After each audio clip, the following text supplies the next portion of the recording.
Hello friends, आपण शिकतोय nomenclature of organic compound lecture number 5 आणि त्यामध्ये आपण शिकतोय nomenclature of hydrocarbon, specially nomenclature of alkane.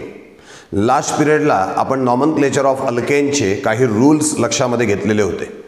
Remaining ज्या काही थोड्याफार कन्सेप्ट आहेत नॉमनक्लेचर ऑफ अल्केनच्या, त्या आपल्याला या पिरियडमध्ये लक्षामध्ये घ्यायच्या आहे. बघा, या ठिकाणी हेडिंग टाकलंय पुन्हा नॉमनक्लेचर ऑफ अल्केन. लास्ट पिरियडला मॅक्झिमम रूल्स आपण लक्षामध्ये घेतले आहेत. थोडा एक दोन कन्सेप्ट फक्त आपण बघतोय. ती आहे कॉम्प्लेक्स सबस्टिट्यूएंट असणाऱ्या अल्केनचं कसं नाव तयार करायचं. तुमच्यासमोर या ठिकाणी मी काही अल्केन्स दिलेले आहेत, यांचं नॉमनक्लेचर आपल्याला तयार करायचं आहे, यांचं नाव आपल्याला तयार करायचं आहे. मग अर्थात अल्केनचे जे IUPACचे रूल्स आहेत ते एक एक करत फॉलो आपण करणार. सगळ्यात पहिला आणि महत्त्वाचा रूल आहे, longest straight chain of carbon atom is taken into consideration. म्हणजे जी लॉंगेस्ट स्ट्रेट चेन आहे ती आपण कन्सिडरेशनमध्ये घेणार. By counting the number of carbon atom base name alkane is given. मग बघा, 1 2 3 4 5 6 7 8 9 10 ही लॉंगेस्ट स्ट्रेट चेन आपल्याला या ठिकाणी दिसते. दुसरा 10 कार्बन ॲटम्स जर का आहे तर साहजिकच नावामध्ये आपण देणार डेकेन. बेस नेम अल्केन त्याला देऊन झाला. आता ज्या बाजूनी ब्रँचिंग लवकर येते त्या बाजूनी मोजणार. 1 2 3 4 4 आणि 5 ला आहे. इकडनं घेतलं तर 1 2 3 4 5 6 आणि 7 ला आहे. म्हणजे या बाजूनी काउंटिंग करणार. 1 2 3 4 5 6 7 8 9 आणि 10 या बाजूनी काउंटिंग केलं. इथे ब्रँच 4th पोझिशनला आहे, ही 5th पोझिशनला आहे. आता ह्या जे ब्रँच आहेत यांचं नाव आपल्याला तयार करायचं आहे. तसं पाहिलं तर याचं नाव आहे सेकंडरी प्रोपिल, याचं नाव आहे सेकंडरी ब्युटिल. पण 100% IUPACने आपण जाणार आहे. याचं नाव हे सुद्धा केल्या जाऊ शकतं 5 सेकंडरी ब्युटिल 4 सेकंडरी प्रोपिल डेकेन. ऐका नाव काय सांगतोय, 5 सेकंडरी ब्युटिल. तुम्हाला प्रश्न पडेल पहिले याचं नाव का घेतलं, कारण ब्युटिल आहे. 5 सेकंडरी ब्युटिल 4 सेकंडरी प्रोपिल डेकेन हे सुद्धा नाव IUPACमध्ये चालू शकतं. काय सांगितलंय नाव लक्ष द्या, 5 सेकंडरी ब्युटिल 4 सेकंडरी प्रोपिल डेकेन हे सुद्धा यूजमध्ये आणल्या जाऊ शकतं. पण याहीपेक्षा करेक्ट 100% करेक्ट IUPAC सिस्टीमचे सगळे रूल्स वापरून आपण याचं नाव आता तयार करणार आहे. बेस नेम आत्ताच तुम्ही सांगितलेला आहे, तो बेस नेम होता डेकेन. आता ब्रँचिंग विषयी सांगायचं आहे. चला, या ब्रँचला काय नाव दिल्या जाऊ शकतं ते आपण बघू. हा अल्किल ग्रुप आहे. अल्किल ग्रुपमधला या कार्बनचा हायड्रोजन गेलेला आहे, मग तो झाला तुमचा carbon number 1. Longest stretch chain कुठे बघा, इकडे 1 2, इकडे पण 1 2 आहे, म्हणजे 2 कार्बनचा आहे. म्हणजे इथे याचं नाव येणार इथिल. इथिल आल्यानंतर या इथिलमधल्या पहिल्या कार्बनला हा 1 कार्बनचा अल्किल ग्रुप आहे, म्हणजे 1 मिथिल. म्हणजे बघा, हा जो अल्किल ग्रुप आहे या अल्किल ग्रुपचं नाव सांगितलं आपण 1 मिथिल इथिल. आणि कितव्या कार्बनला आहे तो 4th. म्हणजे याच्याविषयी पूर्ण डिटेलिंग काय झालं, 4th म्हणजे चौथ्या लॉंगेस्ट स्ट्रेट चेनच्या चौथ्या कार्बनला आहे 1 मिथिल इथिल. या ग्रुपचं IUPAC नेमिंग काय झालं, 1 मिथिल इथिल. कसं काय, ज्या कार्बनचा हायड्रोजन गेलेला आहे तो कार्बन नंबर 1, तिथून लॉंग चेन घेतली 2 कार्बनची इथिल, पहिल्या कार्बनला मिथिल आहे म्हणून 1 मिथिल इथिल. टोटल नाव झालं याचं 4 in round bracket 1 methyl ethyl. आता याचं तयार करू आपण. या कार्बनचा हायड्रोजन गेला आहे म्हणजे हा झाला फर्स्ट. लॉंग चेन घ्या 2 3 3 कार्बनचा आहे, तो काय असेल तुमचा प्रोपिल. त्यानंतर प्रोपिलमधल्या पहिल्या कार्बनला मिथिल आहे म्हणजे तो झाला 1 मिथिल प्रोपिल. 1 methyl propyl. आणि कितव्या लॉंग चेनच्या कितव्या कार्बनला आहे, 5व्या 5th कार्बनला आहे. आता हे नाव लिहित असताना इथे आपण पाहतो ई पहिले येणार P पेक्षा, आणि म्हणून याचं नाव दिल्या जाईल 4 इन ब्रॅकेट 1 मिथिल इथिल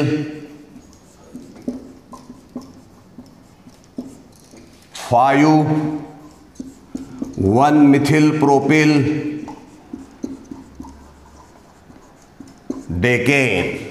या पद्धतीने याचं नाव केल्या जाऊ शकणार आहे. नेक्स्ट एक्झाम्पल आहे, याचं आपल्याला नाव आता तयार करायचं आहे. वरच्याचं नाव कसं केलं होतं मी तुम्हाला आत्ता सांगितलं होतं.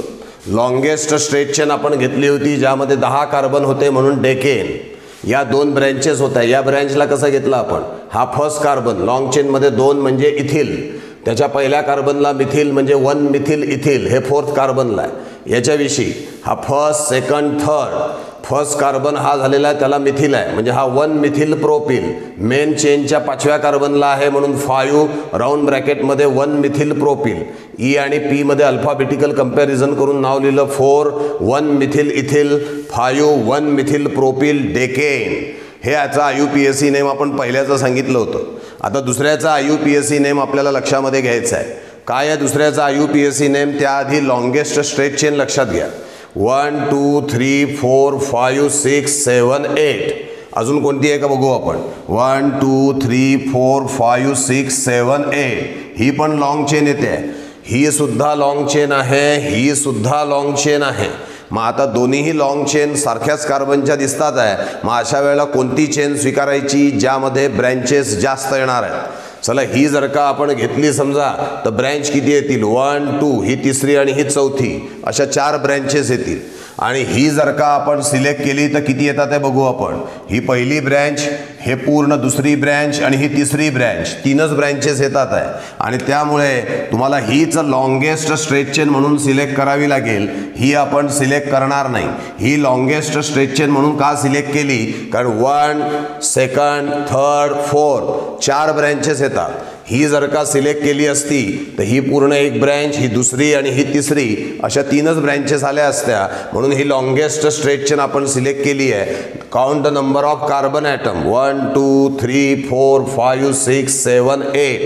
8 कार्बनचा आहे म्हणून नाव काय देणार आपण, ऑक्टेन.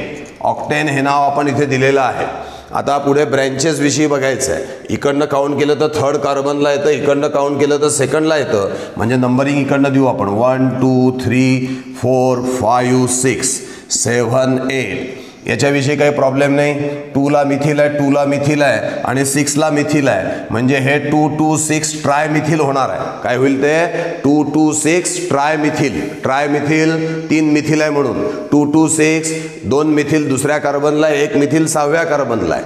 आता याच्याविषयी काय सांगाल, याचा आपल्याला नॉमनक्लेचर सांगावं लागेल. बघा जिथे कार्बनचा हायड्रोजन गेलाय तो फर्स्ट लॉंग चेन घ्या. 1 2 1 2 3 ही लॉंग चेन आली.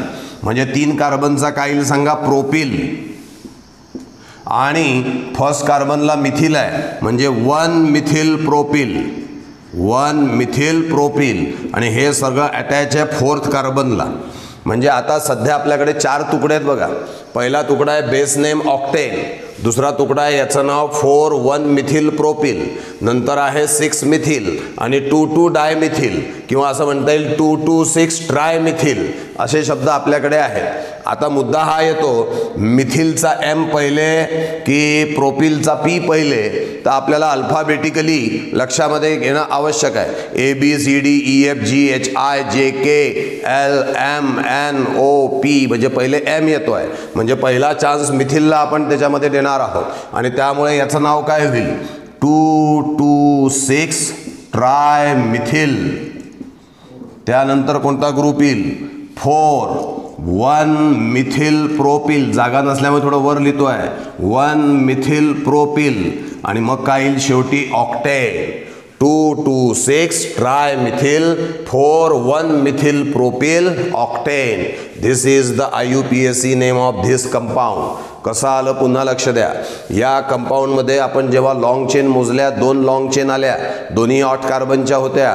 पण ही चेन आपण सिलेक्ट केली कारण या चेनमध्ये जास्त ब्रँचेस होत्या.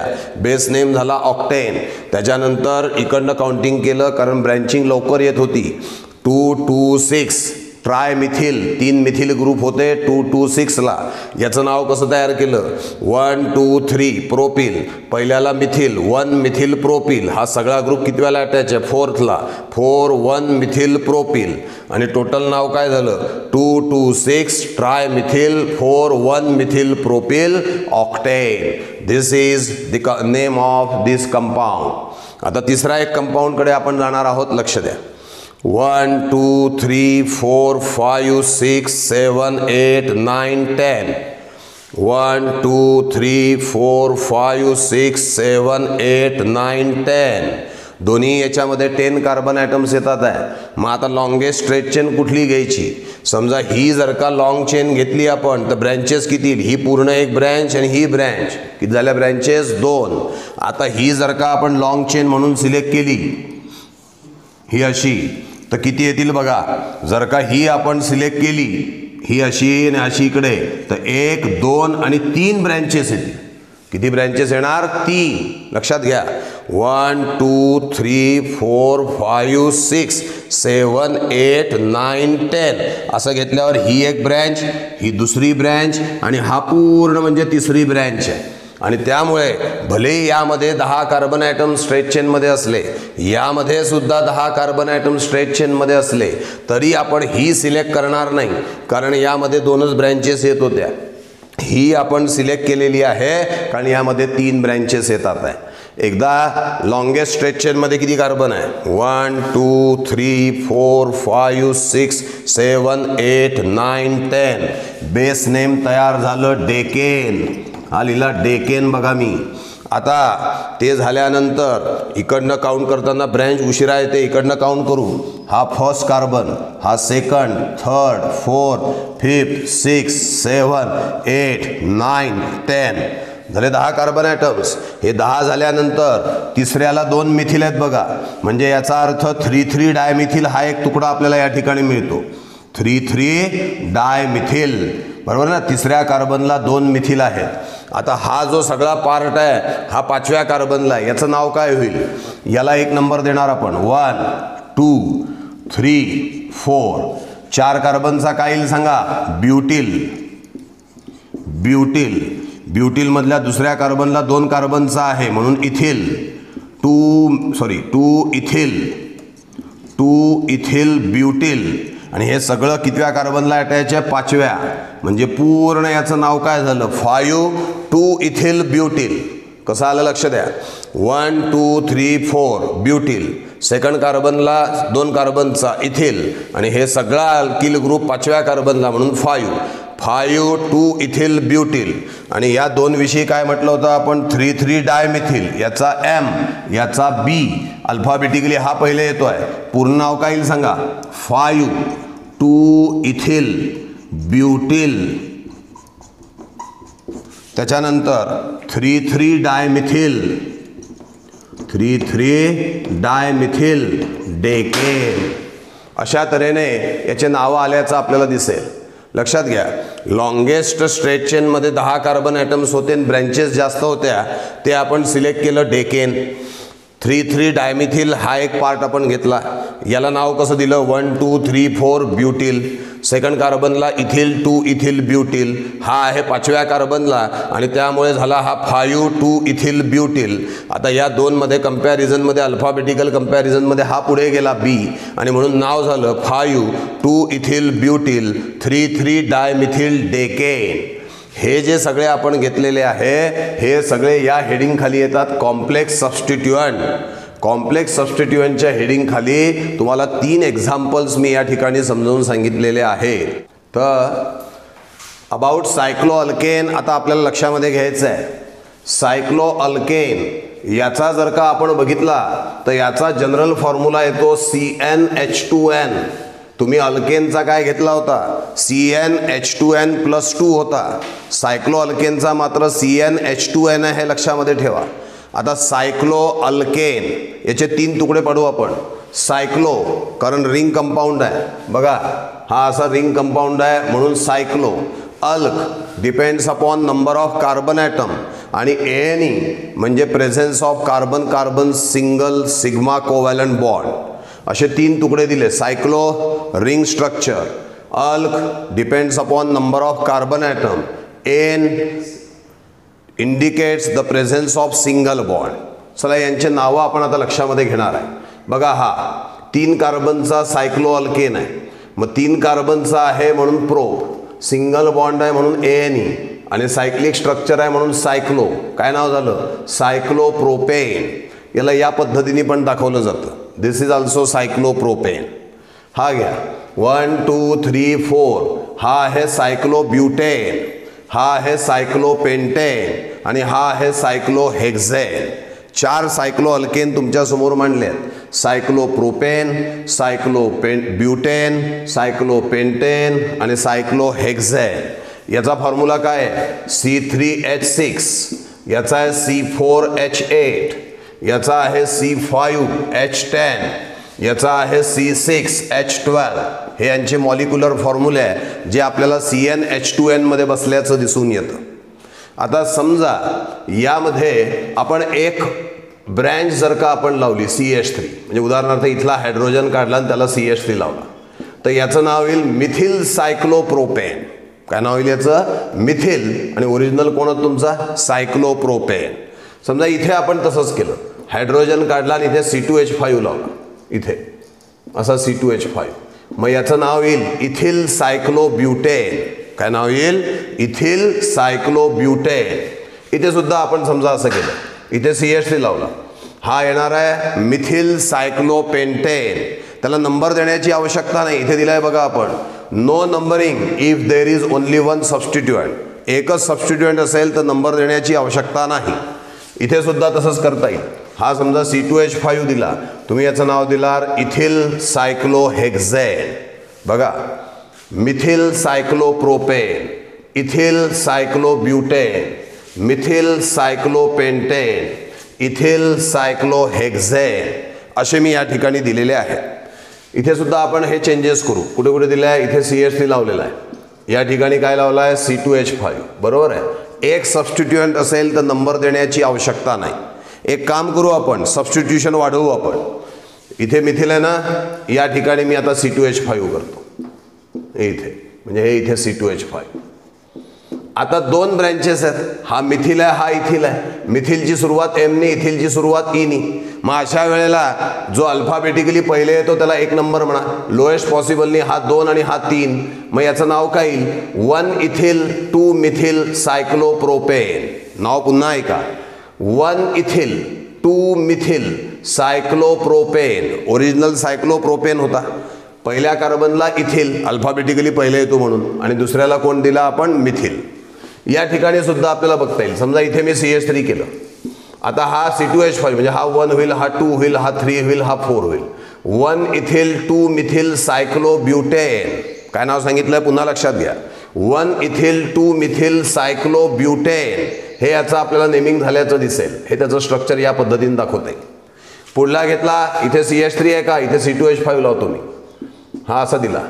थोडं इथे वेगळ्या ठिकाणी देऊ वाटलं असतं आपण, हा इथे देऊ आपण. इथे C2H5 दिला, हे इथे C2H5. आता नंबरिंग काय येईल सांगा? हा 1 कार्बन, हा दुसरा, हा तिसरा, हा चौथा, हा 5वा. 1 इथिल 3 मिथिल सायक्लोपेंटेन. ओरिजिनल कोण होता? हा सायक्लोपेंटेन होता. हा इथिल ग्रुप, हा मिथिल ग्रुप. अल्फाबेटिकली इथिल पहिले येतो त्याला 1 नंबर द्या. मग 1 इथिल 3 मिथिल सायक्लोपेंटेन. या ठिकाणी बघा, हा C2H5 आहे का, इथे CH3 लावतो. काय नाव येईल बघा, याला 1 नंबर द्यावा लागेल. 2 3 4 5 6. 1 इथिल 4 मिथिल सायक्लोहेक्झेन. काय झाला हा? 1 इथिल 4 मिथिल सायक्लोहेक्झेन. ठीक आहे. याचं काय नाव येईल सांगा? याचं नाव आपण सांगितलं होतं 1 इथिल 3 मिथिल सायक्लोपेंटेन. याचं काय नाव येईल सांगा? 1 इथिल, हाय पण द्या, 2 मिथिल सायक्लोब्युटेन. हा काय येईल सांगा? 1 इथिल 2 मिथिल सायक्लोप्रोपेन. या पद्धतीने दिल्याचं दिसेल. काय दिलं आपण? For 2 or more substitution use alphabetical order. जर का 2 किंवा 2 पेक्षा जास्त सबस्टिट्यूशन असतील तर अल्फाबेटिकल वापरा. इथिलचा E, हा पहिला कार्बन तर हा दुसरा कार्बन. याचं नाव काय येईल? 1 इथिल 2 मिथिल सायक्लोब्युटेन झाल्याचं दिसून येईल. पण समजा असं एक स्ट्रक्चर आहे, काय दिसतंय तुम्हाला? एक सबस्टिट्यूशन इथिल आहे आणि दुसऱ्या ठिकाणी 2 सबस्टिट्यूशन झालेले आहे. मग आता रूल काय सांगतो, more substituted carbon gets lower number. खरं पाहिलं तर याची सुरुवात एम मिथिल एम नी होते, याची पण एम नी होते, याची ई नी होते. अल्फाबेटिकली खरं तर हा पुढे जातोय, पण रूल असं सांगतो की एकाच कार्बनपाशी जास्त सबस्टिट्यूशन असतील तर त्याला प्रिफरन्स द्या, अल्फाबेटिकली काही असो. मग याला पहिला प्रिफरन्स मिळेल, हा पहिला हा दुसरा. मग आता नाव काय होणार याचं, लिहिताना अल्फाबेटिकली लिहिणार आपण. याचं नाव होणार 2 इथिल 1,1 डायमिथिल सायक्लोब्युटेन. लिहिताना अल्फाबेटिकल ऑर्डर वापरलेली आहे, पण नंबरिंग देताना अल्फाबेटिकल ऑर्डरचा विचार झाला नाही. का? कारण ज्या कार्बनपाशी जास्त सबस्टिट्यूशन असतं त्या कार्बनला पहिला कार्बन म्हणून नंबर मिळत असतो. याला पहिला कार्बन, याला दुसरा कार्बन, याला 2 मिथिल ग्रुप आहे आणि म्हणून 1,1 डायमिथिल, याला 2 इथिल. आणि लिहिताना अल्फाबेटिकली 2 इथिल 1,1 डायमिथिल सायक्लोब्युटेन. कोणकोणते रूल्स बघितले आपण सायक्लो अल्केनच्या बाबतीत बघा. सायक्लो अल्केनचा जनरल फॉर्म्युला आहे CnH2n. साध्या अल्केनचा CnH2n+2 होता, याचा CnH2n आहे. Cyclo plus alk plus ane, cyclic compound आहे म्हणून सायक्लो. जेवढे कार्बन त्याचा अल्क आणि सिंगल बॉन्ड आहे म्हणून ANE. एकच सबस्टिट्युएंट असेल तर नंबर द्यायचा नाही. 2 किंवा 2 पेक्षा जास्त सबस्टिट्युएंट असतील तर अल्फाबेटिकल ऑर्डर वापरा. आणि अशा पद्धतीच्या कंपाऊंडमध्ये जर का तुम्हाला असं दिसलं की ज्या कार्बनपाशी जास्त सबस्टिट्यूशन झालेलं आहे त्याला पहिला क्रमांक आपण देतो, म्हणून तर याचं नाव आपण 2 इथिल 1,1 डायमिथिल सायक्लोब्युटेन. म्हणजे या कार्बनला 1 नंबर दिला होता आपण. भलेही ना याच्या नावाची सुरुवात एम नी होते, याच्या नावाची सुरुवात ई नी जरी झाली तरी याला 1 नंबर नाही, याला दिला. कारण याच कार्बनपाशी किती सबस्टिट्यूशन होते, 2 सबस्टिट्यूशन होते.